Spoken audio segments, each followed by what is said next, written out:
आप सभी EPS 95 pensioners का हार्दिक स्वागत व अभिनंदन है। आप सभी ईपीएस 95 पेंशनर्स के लिए मिनिमम पेंशन वृद्धि को लेकर के एक अपडेट है, जो कि आज के इस नए छोटे से वीडियो में हम जानने वाले हैं। हालांकि ईपीएस 95 पेंशनर्स के द्वारा काफ़ी ज़्यादा लंबे टाइम से संघर्ष किया जा रहा है उनकी पेंशन वृद्धि को लेकर के, लेकिन आज की डेट की बात की जाए तो आज के डेट में भी उनकी जो पेंशन है उनके मुताबिक बढ़ोतरी नहीं की गई है। वो जो ईपीएस 95 पेंशनर्स मांग कर रहे हैं उनकी मांगों को एक्सेप्ट नहीं किया गया है।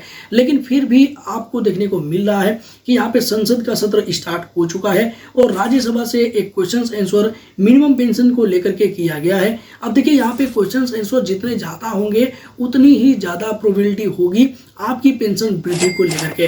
अब ऐसा नहीं है कि कुछ यूनियंस बोल रहे हैं कि 9,000 कर दो, कुछ यूनियंस कह रहे हैं 7500 प्लस डीए कर दो। तो भैया ये तो सरकार के ऊपर है, गवर्नमेंट के ऊपर है। गवर्नमेंट जितना बढ़ाना चाहेगी अपने बजट के हिसाब से ही बढ़ाएगी, वो बिल्कुल मुंह मांगा नहीं बढ़ाने वाली है। लेकिन ये तो है कि अगर आपका जो संघर्ष है ये संघर्ष कभी भी बेकार नहीं होने वाला है। थोड़ा लंबा संघर्ष हो चुका है, थोड़ा सा और संघर्ष हो सकता है कि और भी करना पड़े, लेकिन आपकी जो पेंशन है वो डेफिनेटली बढ़ने वाली है। अब देखिए यहाँ पे आप देख सकते हैं कि ईपीएफ 95 के अंतर्गत न्यूनतम पेंशन वृद्धि को लेकर के जो क्वेश्चंस किए गए हैं वो कुछ इस प्रकार से हैं। क्या श्रम एवं रोजगार मंत्री यह बताने की कृपा करेंगे कि यहाँ पे 4 क्वेश्चंस पूछे गए हैं, चारों आपके फायदे के लिए हैं और आपके मन में जो क्वेश्चंस होते हैं ना उनको निपटाने के लिए भी है। काफी लोग मन में कैसे क्वेश्चंस होते हैं कि भैया जो हमारी मांगे हैं पेंशन वृद्धि को लेकर के ये गवर्नमेंट तक पहुंचती है कि नहीं पहुंचती है। तो देखिए यहाँ पे साफ साफ बताया गया है, पूछा गया है गवर्नमेंट से कि क्या सरकार के समक्ष कर्मचारी पेंशन योजना ईपीएस 95 में न्यूनतम पेंशन बढ़ाने की मांग लंबे समय से विचाराधीन है। यहाँ पे पूछा गया पहला कि क्या विचाराधीन है या नहीं है, और यहाँ पे उसके अलावा पूछा गया है कि यदि हाँ तो सरकार विशेष रूप से मजदूर संघों के बढ़ते दबाव और न्यायालय के निर्णयों को देखते हुए इस संबंध में कब तक निर्णय लेगी। निर्णय लेने का कोई टाइम तो होगा, यहाँ पे पूछा गया है। और उसके अलावा पूछा गया है कि जब कायिक निधि और संचित आदावी निधि में पर्याप्त धनराशि उपलब्ध है तो ईपीएफ पेंशन बढ़ाने में क्या बाधा आ रही है। आपके पास अगर पैसा अवेलेबल है तो पेंशन बढ़ाने में क्या दिक्कत आ रही है। और इसके अलावा यहाँ पे पूछा गया है कि क्या सरकार आगामी त्योहार के मौसम को देखते हुए यथाशीघ्र निर्णय लेगी।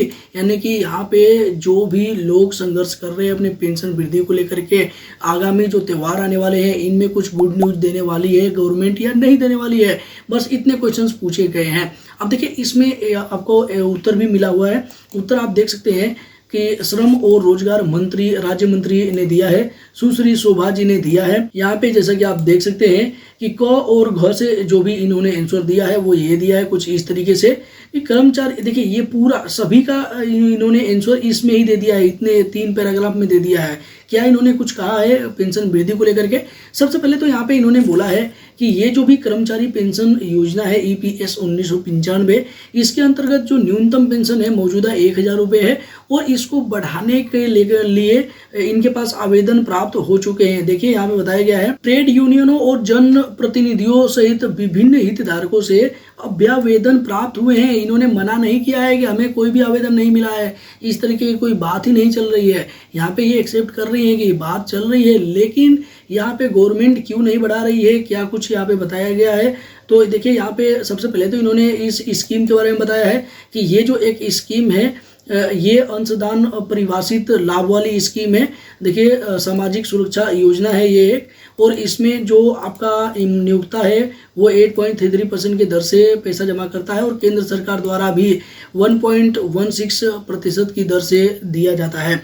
अब इसके अलावा ये बता रही हैं कि ईपीएस 1995 के पैरा 32 के अंतर्गत दिए गए अधिदेश के अनुसार निधि का वार्षिक रूप से मूल्यांकन किया जाता है और 31/3/2019 तक निधि के मूल्यांकन के अनुसार इसमें बीमांकी घाटा है। जी हाँ फ्रेंड्स, यहाँ बता रही हैं ये राज्य मंत्री कि अभी हम घाटे में चल रहे हैं और इस वजह से आगे हम कुछ भी नहीं कर सकते। यानी कि इनका कहना साफ है कि आपकी जो पेंशन है उसको बढ़ाने को लेकर के हम कोई भी विचार नहीं कर पा रहे हैं, क्योंकि अभी के समय में हम घाटे में चल रहे हैं, ये पूरा घाटा है। तथापि सरकार बजटीय सहायता प्रदान करेगी ईपीएस 1995 के अंतर्गत पेंशन भोगियों को न्यूनतम 1,000 रुपये प्रति माह पेंशन प्रदान कर रही है, जो कर्मचारी भविष्य निधि संगठन ईपीएफओ को ईपीएस के लिए प्रति वर्ष प्रदान किए जाने वाले वेतन के 1.16% की बजटीय सहायता के अतिरिक्त है।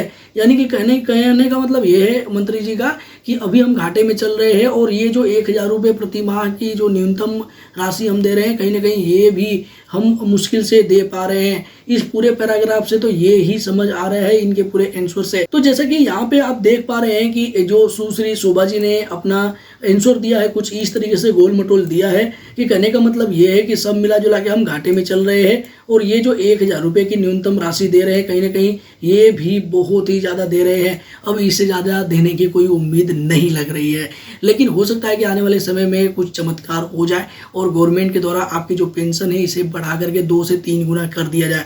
अब हालांकि 7500 प्लस डीए करने की जो उम्मीद है बहुत ही कम देखने को मिल रही है, क्योंकि इतने लंबे टाइम से संघर्ष करने के बाद कम से कम इसे डबल या ट्रिपल तो कर देना चाहिए था।